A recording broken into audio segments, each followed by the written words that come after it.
Hi, I'm Mary. And I'm Carla. And we're the Smiley Twins. And we're back with another episode of Not Just Lip Service.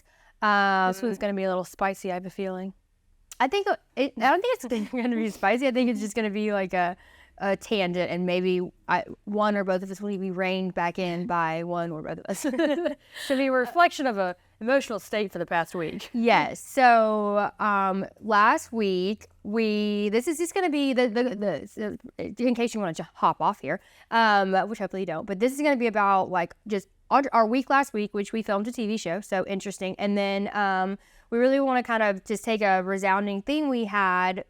Really the only negative theme we had, I think. It wasn't like it was like a major theme. In fact, it was a small theme. Yeah, very small. But it was the only one of the only negative themes, I think, that struck us both and that we can just relate to because we see it within Smiley and Smiley aesthetics. Some. Yeah. Mm-hmm. Okay. So let's start with what we did last week, and we want to do a little recap because made some social media posts and stuff about it, and just. It's interesting. So last year in January, we were contestants on it's an entrepreneurial like reality show. It's called The Blocks. It used to just be on Facebook and some other internet TV platforms. And now it's on Amazon Prime, and you can find it in a few more places. But we did that in January of 2023. Mm-hmm. And it was the show is hosted by Wes Bergman, who's like a lifetime MTV Real World Challenge. He's a reality TV star, but also more importantly, he owns an angel investing firm called Beta Blocks.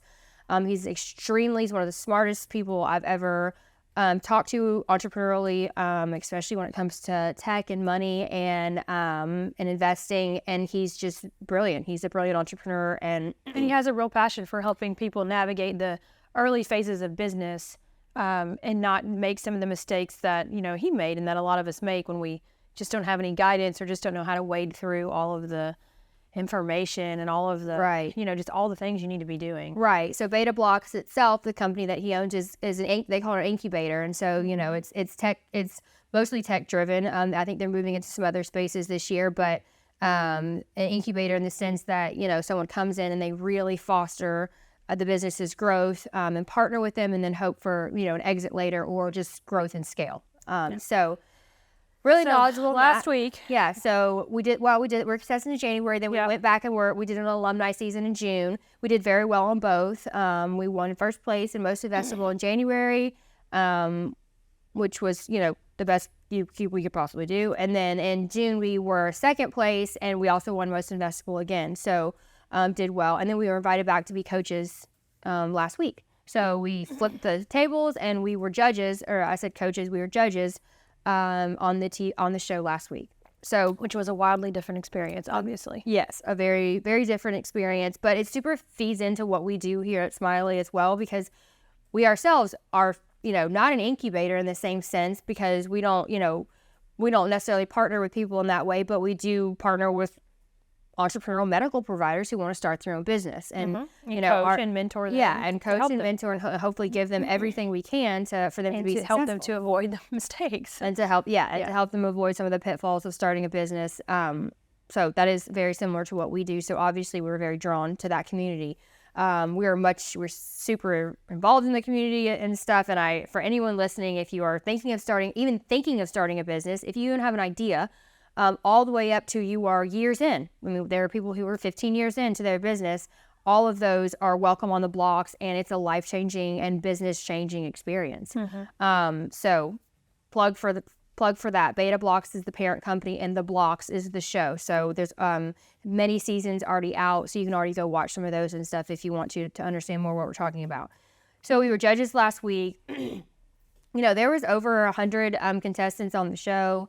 It is just mind-blowing what the ideas people come up with, the businesses that are just straight up helping humanity, the businesses that are just brilliant in the way that they make money, and just so many different types of businesses, and then for us to get to kind of connect with those people over the week and hear their pain points and give them. Carla and I were very big on practical advice, not to mention what they learn. So the show is kind of 90% education for the entrepreneurs. So it's not, a drama-filled reality TV show or anything, but it's a one of a kind for sure. So they spend the week also learning through the early half of the day along with the filming. So we get to consult with them for hours and talk to them about what goes on. So it's super rewarding for us, on so many different levels, on a shallower level, just to meet all these businesses and see what they're doing. And like, I like that, and I like that, and I like that. We've invested in some businesses before through the Blocks community, but more importantly, I think just for me, learn how to mentor people better. So every time I've gone on the Blocks, I've learned something new because I wasn't born into leadership, and I didn't experience leadership the way Carla has in her career. So for me, this has just been in conjunction with me learning how to be a leader, how to be a CEO. It's super helpful for me in a selfish way. And then not just giving back to them and opening ourselves up to messages and phone calls and coaching and mentoring and whatever we can do to help them, in any way, but in some of the things that we're good at. So yeah, it's a very exhausting week mentally, and it's long days of filming and staying up late and getting up early, but it's just we keep going back to it. I think we're so embedded in the community and will continue to be because it's that amazing of a community. So yeah, I guess the kind of topic or whatever for today is just kind of I feel like I've done all I can. I think I've done all I can, and I still think I'm failing. And I use the word I still think I'm failing, and I think it's time to quit. It's kind of like very few. But yeah, well, and it's particularly in the environment last week, clearly it was very few because they were there trying to succeed. Well, and this is my last chance. This is my last ditch effort. Kind of thing. And we see it in Smiley a lot too. I mean, we obviously have businesses that are starting every single day, and I think there's an inherent misunderstanding about what starting a business is. I think Mary and I stand very hard on the fact that entrepreneurship in general doesn't have to be this just exhausting, draining, 24/7, 365 for 10 years experience before you make a dime. We stand on that's not the way it has to be, and that's not the way it's been for us necessarily. But that doesn't mean there weren't sprints and marathons during the last 2 years in particular that weren't exhausting and draining, and I just wanted to sit on my shower floor and cry, and just like there weren't really, really hard times. There weren't times when I wanted to quit, and et cetera. Sure. With that, I'll say one line there. I think one of the main things is that I've, from day one, loved doing this.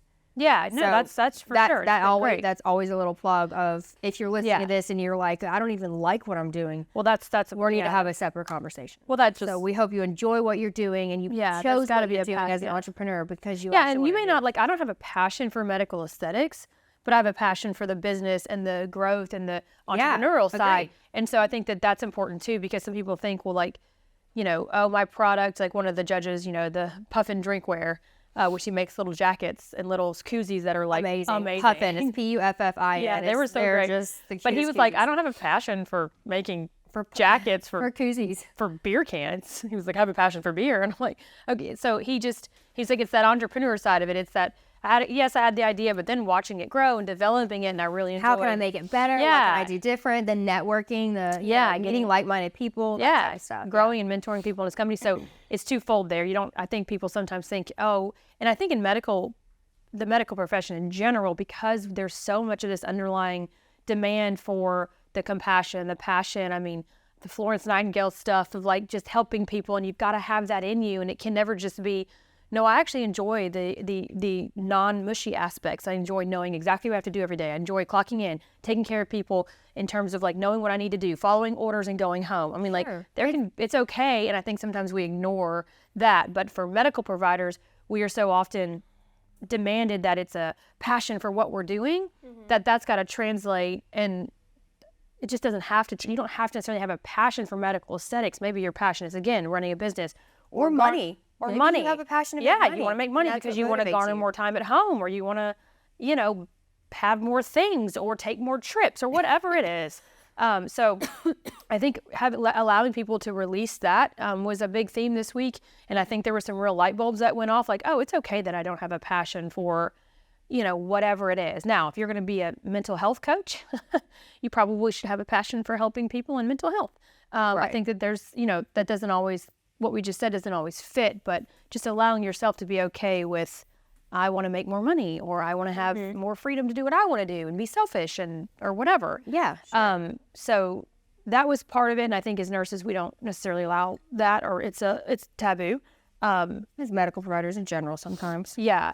But it's the idea of like, I've done all I can. And that is such a subjective thing. And I think the point of today's podcast is for me and you, it's a little bit more objective. Okay. I was about to say, it's a subjective thing a lot of times, I think, in people's minds, but what she just said, it's actually very objective. There is literally a list of things, obviously depending on what area or business, or there is a list of things that you can check off every single day, every single week, every single month, and get done. And it's kind of black and white. Yeah. And if you don't check off some, all, most of those things, once again, it depends on what business we're talking about, you could fail. Yeah. I mean, it could be that black and white. And it circles back or feeds back into like time management, and certainly never to ignore what's going on in life. Oh, I'm the single mom of 4 that works 2 jobs already, but I want to start a business. Okay. That's a little bit different situation than the other, something else. So we're not downing anybody who has circumstances that don't allow them to complete tasks ABC, but that person that I just described is going to be the one that is sun up to sundown every moment, midnight to midnight, not sleeping, that experience is going to be that one. Sure. But it doesn't have to be every experience. It's got to, and I want to keep saying that because it doesn't have to be the case. But in general, per normal, let's talk about the middle of the bell curve. Somebody who certainly has another job, most likely has a partner of some kind, in general, more often than not, has children or something, or some other demand on their life, whether it be children, dogs, I don't know, whatever the case is. An elderly parent, you care for your brother, whatever it is. They usually fall into those factors. They've got a job, they have a partner of some kind, they have some of their major life responsibility. And if you don't have those, then you better be succeeding. No kidding. Okay, let's be super specific with medical aesthetics. It'll be we'll definitely apply it to medical aesthetics. So then you're a medical provider for the most part. Whatever.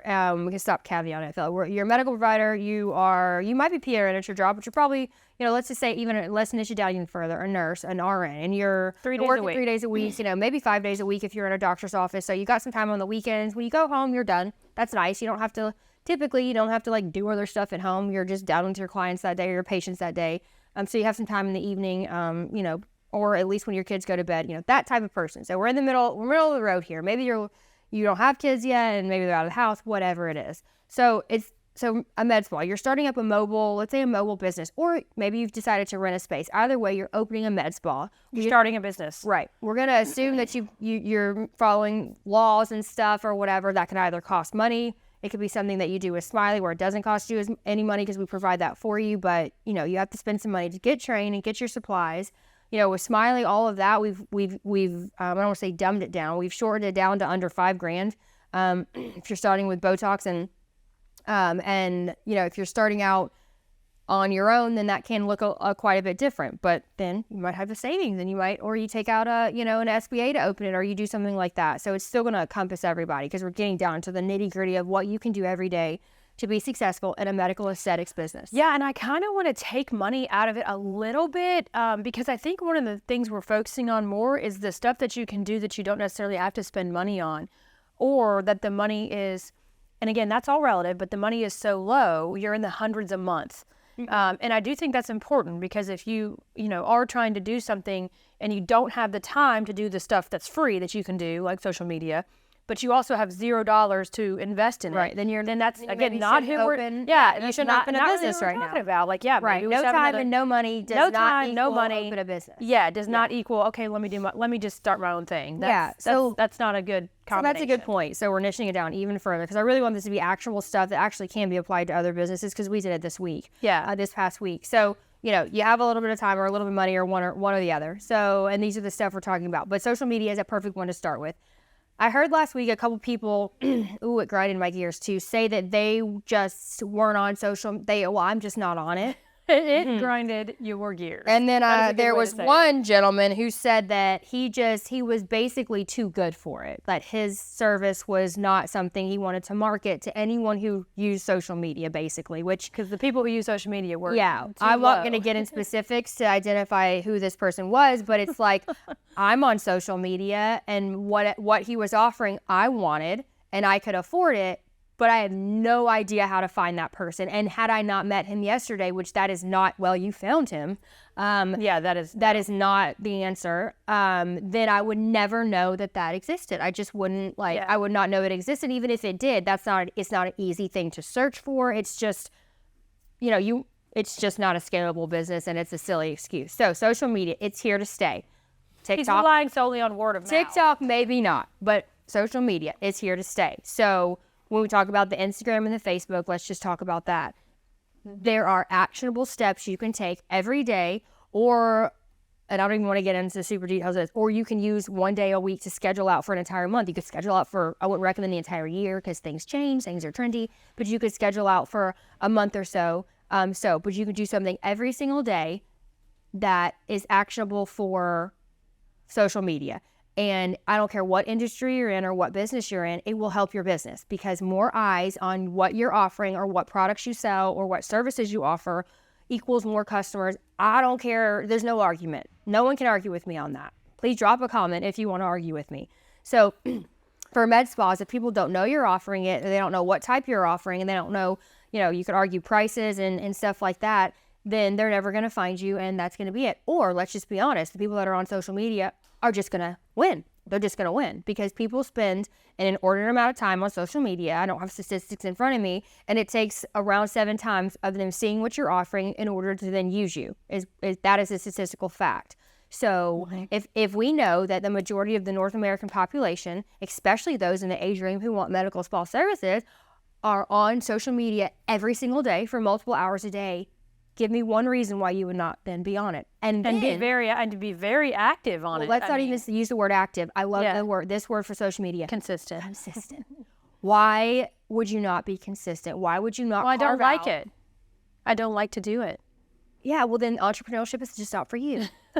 And that is the truth. I mean, it's like saying I want to run a marathon and be the best, but I really don't like running. It's like my toddler. Or I don't like training. It's like my 4-year-old this morning saying he doesn't want to wear pants. There's nothing else that needs to be said. It's not an option. It's just like, then entrepreneurship is not an option. I like my analogy better. No, I like mine better because you're acting like a 4-year-old if you just don't like it. Well, I mean, I think that my point is the analogy is, I just don't like it. Well, it's like, again, you want to be a top-end marathon runner, but you either, I like to run, but I don't want to spend I don't like to run for more than an hour at a time. Like, it's just like you picking and choosing, or I don't like running at all is really the better analogy. Like, that's not really, you have to do things you don't want to do if you want to be a top-end marathon runner. You've got to run. Yeah. If you want to be a top-end spa, or you want to be somebody who garners clients off social media where all your client base is, you've got to post on it. Like, if you want to leave the house, you pretty much have to wear pants. Yeah, if you want to, you're right. I mean, if you want to go out in public, you got to wear pants. I mean, it's just, it is a no-brainer. I completely agree with you. It is something that's just not an acceptable, there is not another answer. Yeah, so super quick. There is if you have an inordinate amount of time, energy, and it's like you can somehow. Or you have money and you can. Yeah, and you can just door to door it and you don't have to worry about a thing. And I'm not, I'm once again, either the time or the money. Yeah, but we're not talking about those bell curve people. We're talking about the middle of the bell curve. Right, and then if you don't have the time, then you have the money. So you're one of those two people already, like we established. So consistency, really quick. What do we mean by consistency? You're scrolling for 5 minutes a day, which I know you already do.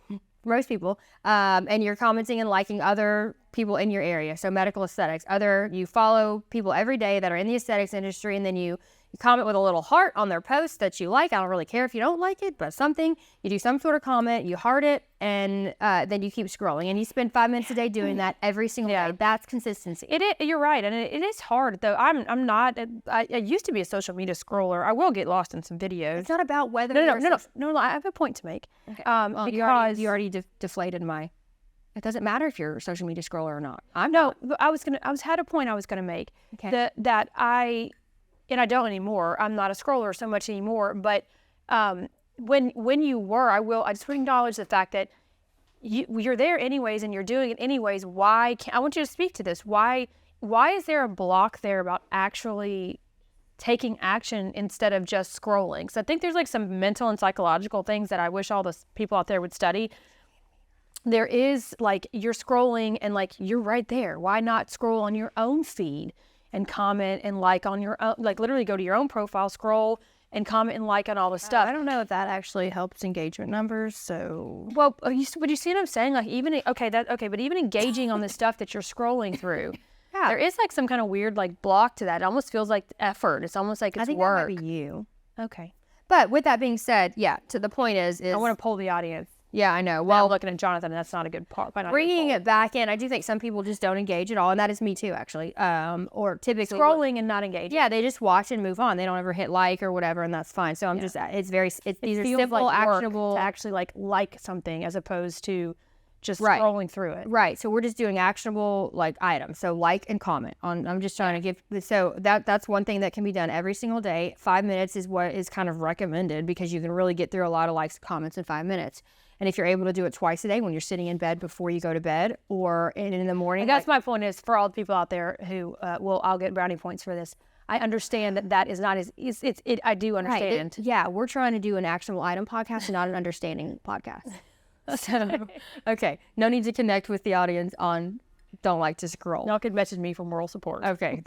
So this is where you don't need moral support. You just need to go do it. So I'm going to be the hard ass here and I'm going to say you just need to go do it. Yeah. Then the other consistency part about that is, it doesn't have to be every day. It doesn't have to be 5 times a day. I say to people who aren't used to being consistent on it, just do it 3 times a day. 3 times a week, 3 times a week. So it doesn't have to be every single day in a week, 5 days a week, 3 days a week, on a Monday, a Wednesday, and like a Saturday, Monday, Wednesday, Friday. It doesn't matter. Consistency and what gets you noticed more in the algorithm and what Instagram and Facebook like is that you're consistent. So 9:30 every Monday, 11 on Wednesday. I mean, you can Google this stuff too. Whatever days it is, and however many times you choose, once a day is enough. It used to be 4 times a day. It's not like that anymore. That stuff is... So you're just consistent. So when I mean consistent, I mean the scrolling and engaging, and I mean when and how often you post each week. And if you change it up, give yourself several weeks of, if you're doing it twice a week, you know what, I can do it 3 times. We'll do it twice a week for a month, then change it to 3, and then do that consistently for a while. That's what keeps you in the algorithm. Mm-hmm. 3 times a week, sure, is consistency. Okay, so if you have the time and or the help to do it more than 3 times a week, then do that consistently. So we should have Jonathan as a guest on the podcast while we do some of these, just so he can give his colorful content. Yeah, for those who can't see, Jonathan is my husband, and he's sitting in the room with us, and you kind of can't see him on the video either, but he's making comments.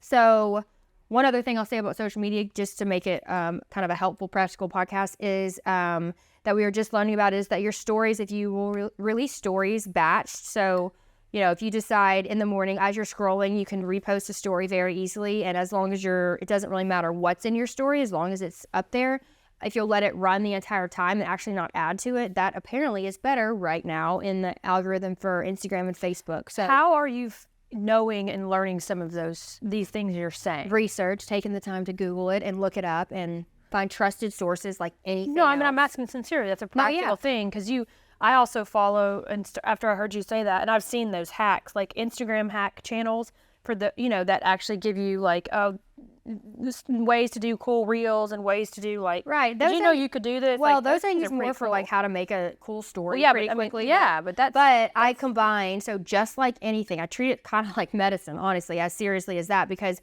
I'll take what that person said on a reel and then I'll go Google it and then I'll find like 3 different marketing companies who are relatively consistent. And if I find that whatever I'm looking up or heard is inconsistent across 3 or 5 marketing company posts or blogs, then I won't necessarily implement it. So it's just the same type of research you might do if you were looking up a medication. Yeah, a drug or something like that. Yeah, that's a good point. So anyway, the social media thing I harp on because it can be free and it can be done and it will increase sales for almost any business. Like it's like, that's why I get so frustrated and it's consistent though. I get frustrated hearing like, I posted every day for 2 weeks and nothing. And I'm like, this is not get rich quick. Like there is it takes time on anything. Right. Any business, it takes time. And would you not agree that last week, and including in our own, under Smiley, our own, independent med spa owners. Right when you mention social media, I mean, the first thing that comes out of it, yeah. Yeah, for nearly everyone. It's quite the burden. Yeah, I know. I could be better. And we told more people about, just like, okay, your action item is pretty simple, consistency. Yeah, I mean, like that was an overarching thing. Yeah, on social media, consistency. Or the other thing that they hadn't done is run an ad. I mean, they, at all, a lot of them, and that was fascinating. But a lot of them were under the impression that you had to spend hundreds of dollars or lots of dollars a day to run an ad, and that was very interesting to me.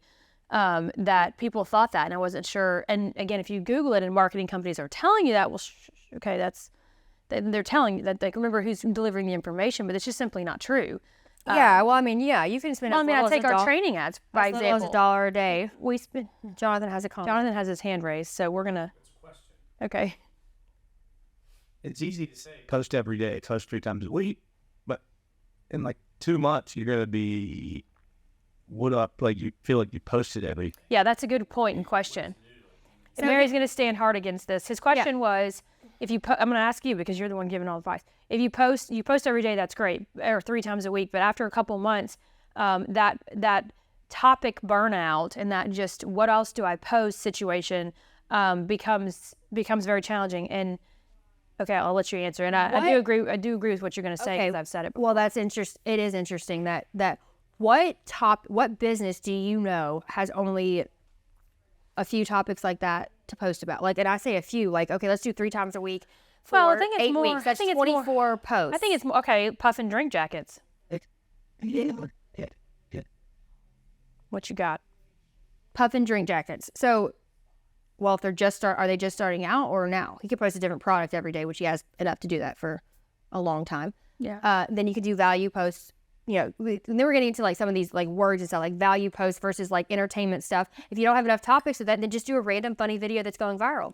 Yeah, and that's what she just said. It's scrolling through, and the ones that make you giggle, repeat them. There's thousands of them. And then it's like, okay, so let's not just do entrepreneurial posts. Who else are you as a person? Let's talk about your personal brand. You need to mix that into your business. So if you're struggling with finding topics because you talk about a light switch, well, then one of your posts needs to be about a light switch each week. One of your posts needs to be about you and what else you like. Because you're Benjamin Franklin. You're not just like a light switch. And then another post could be something random and funny and trending. And those are very easy to find. Yeah, our education on energy and electricity use in the world. If you want to mix it, that's what you're passionate about. Yeah, a value post. So yeah, I agree with that. So then I struggled with that too, though. I think the question is valid because that is a kind of a barrier that a lot of people bump up against. Right. So then I'm like, okay, well, I've been doing that for 6 months, and I truly feel like I just look at your grid. If you have 3 posts a week, your Instagram grid, 3 posts a week, especially a Facebook profile, and you start scrolling, and it takes you 4 scrolls before you find.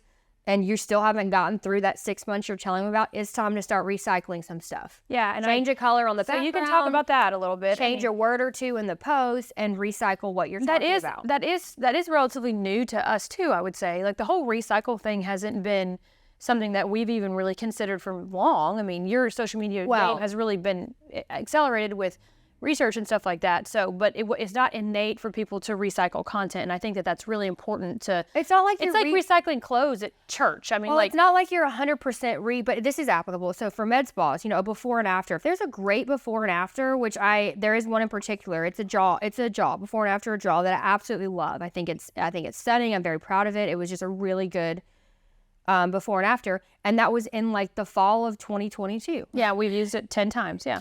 No, we haven't. I think we reused it for the first time on my Instagram. No, I was supporting ago. No, I know, but we haven't reused it 10 times because I wouldn't suggest you do that in a year and a half. But we have reused it. We've reused it twice or so, and then on different platforms. Which if you have like your a med spa one, and then my private injecting one or whatever, we've used it on that. So, but yeah, to the point, I hear you supporting. It was time, like reposting that is totally acceptable because it's a beautiful thing. And if you think that you're the center of somebody's universe, that they're going to troll you and say, didn't you post that a year ago? Or even just care. Even care, because that is called a troll, and who cares? Then like you're going to have to step past that too. And that is really defined by that psychological phenomenon of the fact that 2 days ago, I challenged everybody to remember what they wore. Like exactly. And it will take you a decent probably amount of time. Even think about what you wore 2 days ago and think, gosh, take a step further and go 7 days ago. Well, on no, when- and take it a step further for us being like up on stage as judges, and all those eyes you are focused kind of more on you. I almost guarantee you that no one remembers what I wore on that first day versus the last day. No, 100%. I could have repeated the outfit, and there might be 1 out of 100, but probably not. Yeah, and I mean, unless you wear, a stunning piece of bright, something that's a fashion statement piece or something, sure. But like, again, a lot of people cloud their own judgments and own thoughts with that statement piece, and that's one of my overarching themes for everything is that don't let your judgment of that statement piece, I'll use that analogy, cloud the judgment of the rest of it. And that example goes with recycling content. It goes with wearing the same outfit. It goes with trying the same thing, talking to the same person about something. We think that one time when someone might remember that one statement piece that you remember, oh, well, then let's toss out the whole idea, because people clearly remember everything I wear every day. And it's like, don't let that statement piece, kind of cloud that, because it's just not the case. And that analogy just applies to just a lot of different things when it comes to like marketing and then it's people's just remembering that you don't hit your same audience with every post. Like you don't hit all 10,000 followers or 3,000 followers with this post, and tomorrow it's not gonna show up, and that's not how the algorithm works. So a little research also is very helpful. Well, let's move on from social media. Although I do want to say one other thing that you brought up this week a couple times with social media, leaning into what makes your business or your topic or your whatever controversial, and leaning into that in a respectful way. Of course, being an ugly human is not what we're talking about. But let's talk about Botox and drooping eyelids, for example. So if drooping eyelids is like the controversial topic, and you're like, well, I don't want to talk about that because I don't want anybody to be scared that they're going to get a droopy eyelid, then make a funny video about a droopy eyelid and educate why that is super rare, what the statistics are on it, why it very rarely happens, and why you as an injector know your anatomy and are most likely not going to do that. But there's no guarantees. Lean into that too. And have posts like that. So that's, and we had a couple of gentlemen who are selling a service for penises that it increases the performance enhancement is the service that they were, they had trademarked the name for what they were doing. They've done a very good job of leaning into the. Yeah. And they're, now there's rules on Facebook and Instagram that whatever, but. Well, they're marketing too. Well, what they were brilliant. Like they landed on above urinals and were like, don't like what you're holding, ? Like just leaning into that male, like, oh, I can't talk about this. And they were just slapping it in the face. And it was, that's brilliant in marketing. And if, for a good example, and if Instagram would allow this is very specific, but like small penis ? On an ad. Something like that, which I don't think they allow the word penis, which is ridiculous because it's a medical term. But it's grabbing the attention. Jim Diggs was a good one. He was an excavation company out of Gainesville. And a lovely, lovely human. And he leans into the fact that excavation and site clearing is very boring. And so, and also how is it like, so he really, so instead of like trying to like dress it up, he just leans into the fact that like, there's not a whole lot to say about this. So. Right. And then he did something like he put through a skeleton at the bottom of a hole he had excavated, and like as a prank during Halloween. So you can be creative with that goes to show with even some of the more boring topics. He's a site clearing guy. Yeah. I mean, like, come on. Yeah. And who can help with this? ChatGPT or AI. Yeah. Asking for ideas based on your business that you can maybe do that. There's some funny, colorful ideas to help me rev up my social media surrounding my site excavation company. You start copying the people that you followed when you were being consistent, scrolling, and you make a video and copy exactly what they did. That is a very practical thing you just brought up, is making sure that you follow people that are in your industry, because there's plenty of, like, take him by example, Jim. There's plenty of construction companies, there's plenty of site companies all over social media, of course.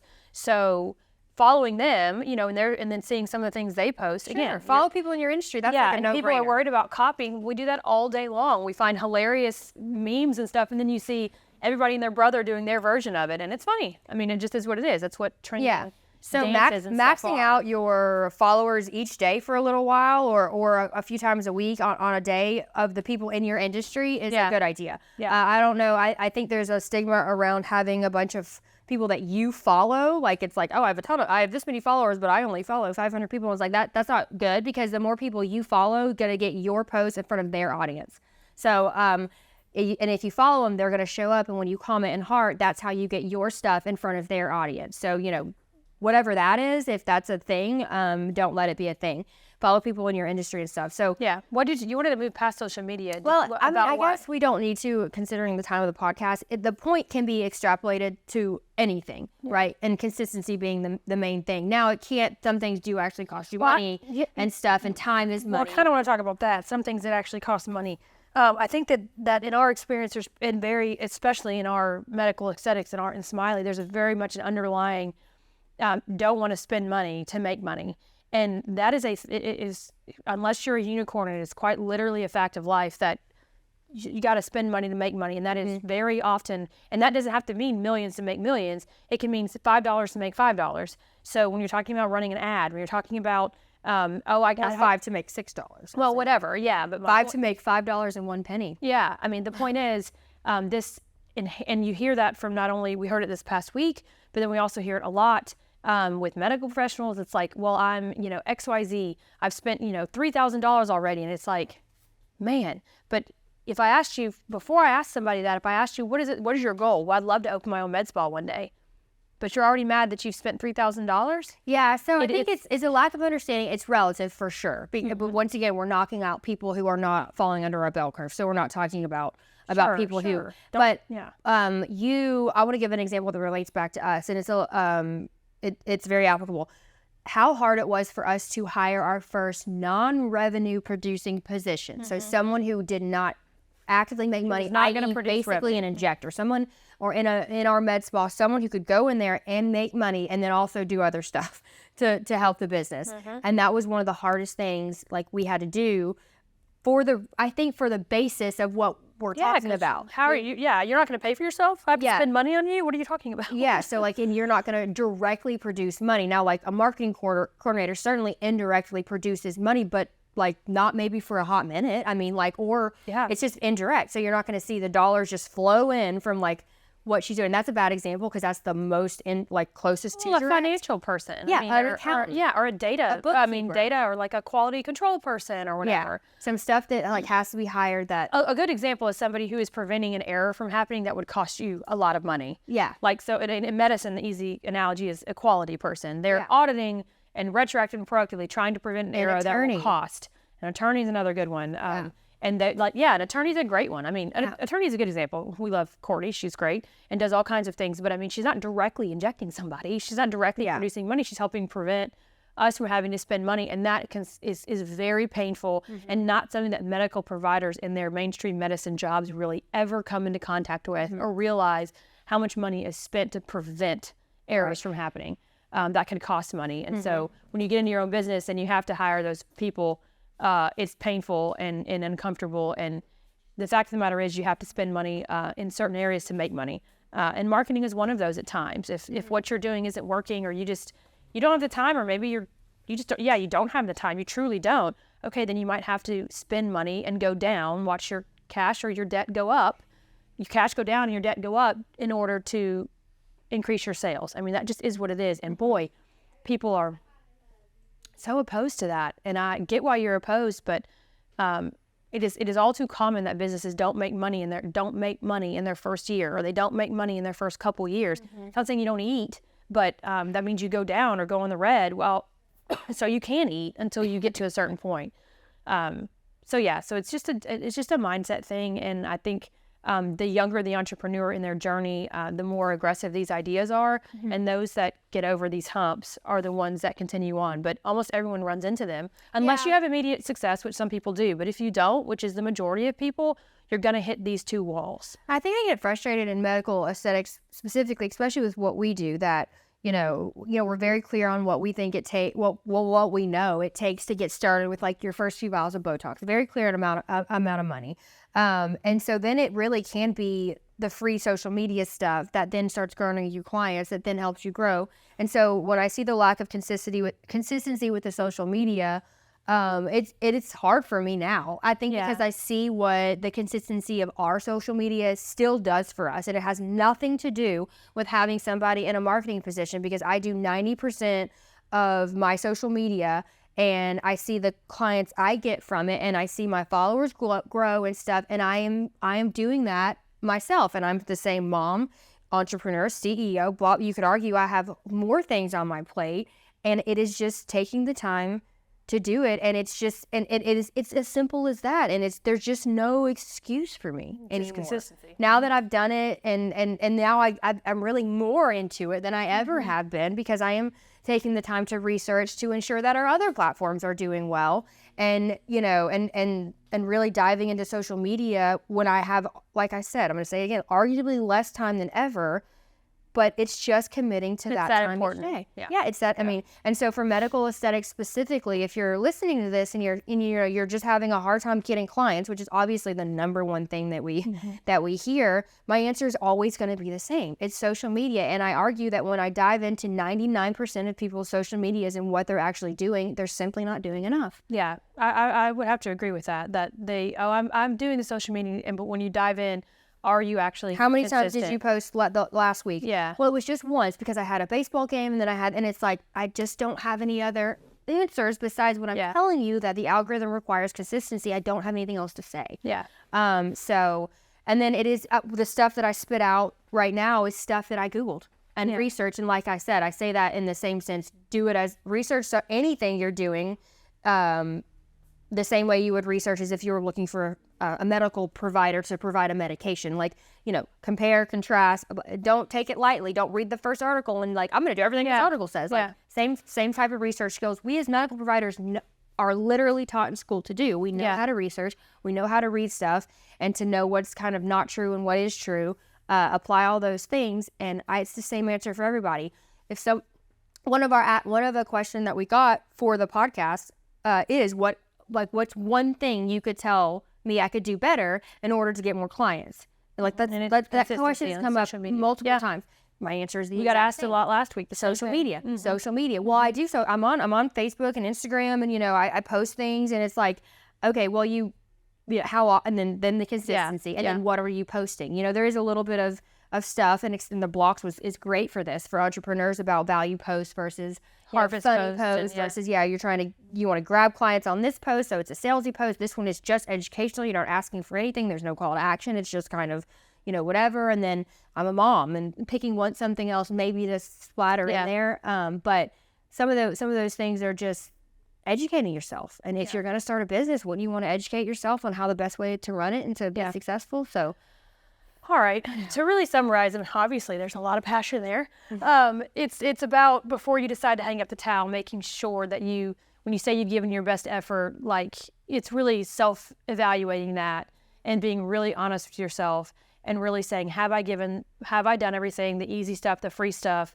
But then furthermore, if you realize you haven't and you don't want to, then that's probably your answer. Yeah. And that's okay. That's okay. Hang it up, because it's not, but that, you got to have that spirit. It's not an overnight success. It's not a get rich quick. There's going to be hard things, especially as our space gets more and more competitive, which it's doing every day. So anyway, do your ending shout out to all of our Patreon. We had several new ones this week, which we appreciate. Yeah, we've got our Patreon is doing great. It's SmileyAesthetics.com/Patreon. And I say that Carla's been putting out great stuff, and Courtney as well. There's legal stuff on there. There's tons of clinical stuff. I've been trying to leave stuff up longer so that we can, make sure that there's just, when you get on there's just a ton of stuff. And we add every single week very consistently. I think you may be looking at adding some kind of brief little checklist. We could start looking at maybe some of those things, some things that we do that are not just better business, but just some maybe actionable things. We'll look into adding a little bit more. Yeah, and we can also go in. We have some marketing stuff on there specific to med spas. Once again, you can extrapolate this to a lot of businesses, though our Patreon is very med spa specific.